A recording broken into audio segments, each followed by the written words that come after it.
Hello बच्चों, let's read the question.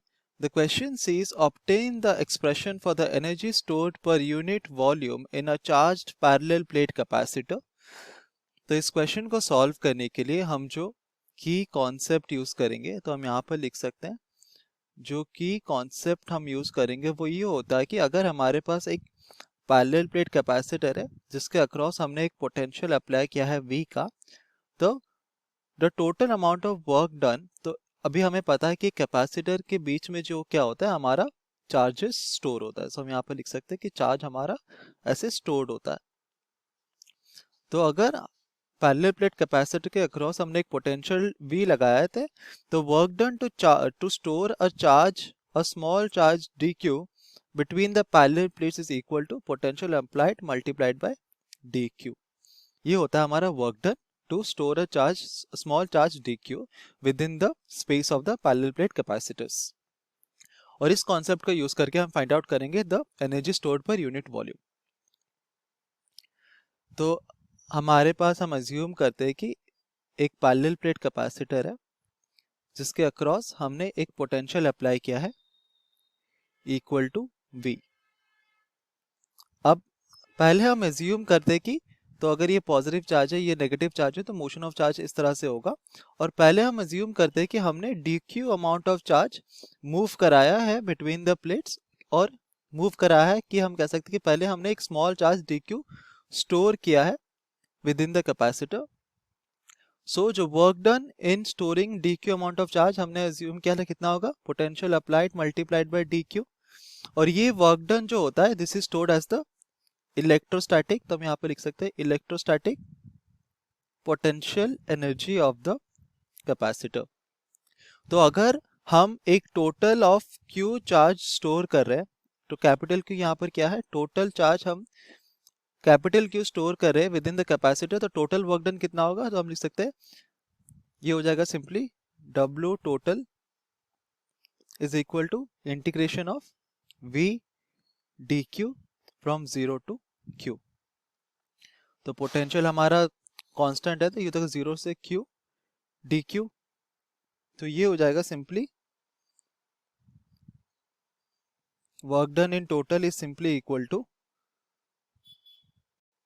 तो इसको हम लिख सकते हैं, हमें पता है कि जो पोटेंशियल होता है that is equal to capacitance divided by the total charge Q divided by capacitance that is C। तो हम V को क्या लिख सकते हैं यहाँ पर, Q dq by C integration from 0 to Q।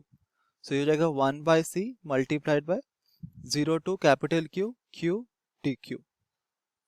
तो Q dq का हमारा इंटीग्रेशन आ जाएगा Q square by 2, this is 1 by C multiplied by Q square by 2 within limit 0 to Q, और ये हो जाएगा simply Q square by 2C।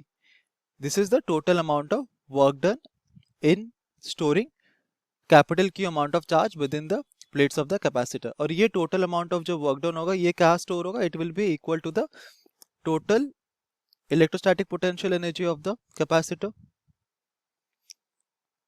सो हमने फाइंड आउट किया था कि total work done is equal to the total energy stored within the plates of the capacitor, and this is equal to 1 by 2 Q square by C। तो हमने find out किया था क्या, V is equal to Q by C, तो हम Q को लिख सकते हैं एज VC।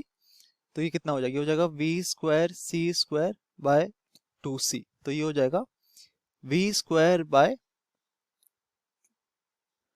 2V स्क्वायर, तो C ऊपर आ जाएगा, सो V स्क्वायर C बाय 2। ये हो जाएगा total amount of energy stored within the plates of the capacitor. तो अगर हम फाइंड आउट करेंगे the energy stored per unit volume, तो ये कितना हो जाएगा, ये हो जाएगा 1 by 2 CV square divided by the total volume of the parallel plate capacitor. तो अगर हम अज्यूम करें कि हमारे पास दो पैरेलल प्लेट्स है और हर एक प्लेट का जो एरिया ऑफ क्रॉस सेक्शन वो A है और डिस्टेंस ऑफ सेपरेशन D है, तो इस स्पेस का वॉल्यूम कितना हो जाएगा, ये जो स्पेस है इसका वॉल्यूम हो जाएगा A मल्टीप्लाइड बाय D। तो दिस इज पर वॉल्यूम मतलब A मल्टीप्लाइड बाय D। अब हम क्या करेंगे, हम कैपेसिटेंस को हमें पता है C is equal to A epsilon naught by d होता है, capacitance of a parallel plate capacitor.